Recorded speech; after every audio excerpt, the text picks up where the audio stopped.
The Washington Redskins will retire the number worn by Bobby Mitchell, the first African-American player in their history, who died earlier this year.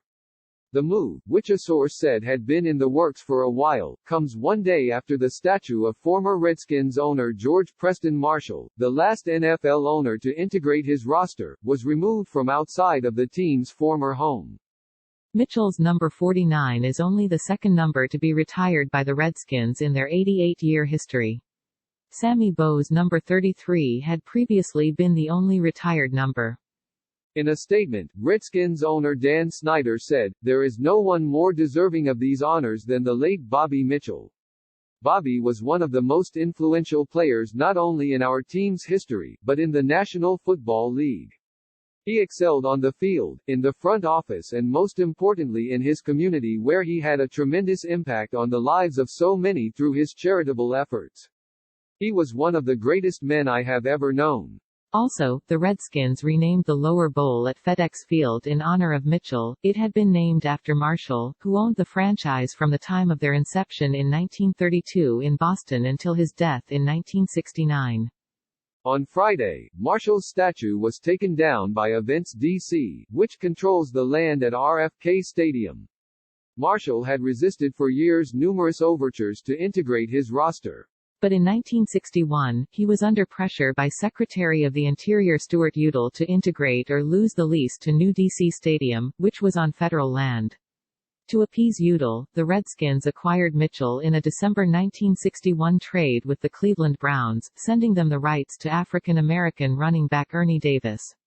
Mitchell played 7 seasons for Washington and was voted into the Pro Football Hall of Fame in 1983.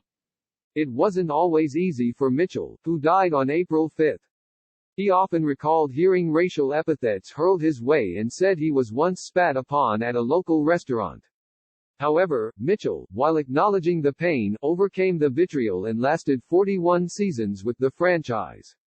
He also became heavily involved with the National Leukemia Society as well as the Shaw Food Committee locally, among numerous other organizations. Mitchell was proud of what he accomplished in the NFL and wanted to be known for more than just breaking a color barrier in Washington. After his retirement, he told the Washington Post, "I have to live with people always talking about me as the first black player against all my exploits. I've always been very upset that people always start with that. I don't want to hear that, and yet I have to hear it constantly and it overshadows everything I've done in the game." However, that status meant a lot to his teammates and many others. Bobby was our Jackie Robinson, former Redskins safety Brig Owens said in the release. He had to handle the pressure of being the first African-American football player to integrate the Washington Redskins. He, like Jackie, was a military officer headquartered in the D.C. area when he received notice of his trade. In the face of great adversity, he served as a role model for the Washington, D.C. community, the Redskins, its fan base and the NFL. He was more than an exceptional football player and athlete, he was an exceptional human being. He was like a brother to me. Mitchell was a running back in 4 years with Cleveland, but switched to flanker in Washington. In 7 seasons with Washington, Mitchell caught 393 passes, averaging 16.5 yards per catch, and had 49 touchdown receptions. He carried the ball 90 times with Washington, scoring twice and averaging 4.5 yards per carry.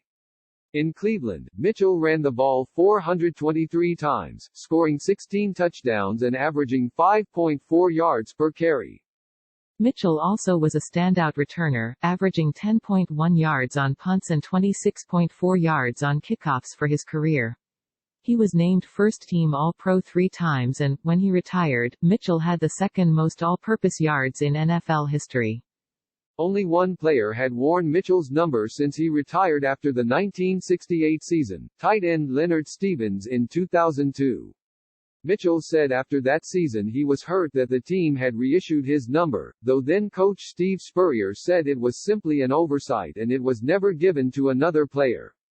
In the release about the jersey number retirement, Mitchell's wife, Gwen, said that Bobby would have been thrilled and humbled by this wonderful recognition. "I would like to thank Dan Snyder and the entire Washington Redskins organization for this great honor." His daughter, Terry Mitchell, said, "This honor would have meant the world to him. He felt that the retiring of a jersey is the ultimate recognition of an athlete. Mitchell served as an assistant general manager with Washington until he retired after the 2002 season. Mitchell said at the time he was hurt that late owner Jack Kent Cooke had passed him over for the general manager's job 2 different times, in favor of Bobby Beathard and later Charlie Casserly. But Mitchell didn't let any disappointment overwhelm him. He also told the Post after retiring, "I've always said I'm not going to walk away from this game bitter. I've been close, but I was determined not to let it get to me. I held up." The Redskins plan to hold a number retirement ceremony at a future home game. Earlier in the week, the Redskins held a series of town hall meetings on race led by members of the organization, including Senior Vice President of Player Development Doug Williams, a good friend of Mitchell's. A source said Mitchell's jersey retirement had been discussed before these meetings. Ron Rivera, the only minority head coach hired this offseason, announced last week that the Redskins also have started the Black Engagement Network, which focuses on mentoring, networking and community outreach.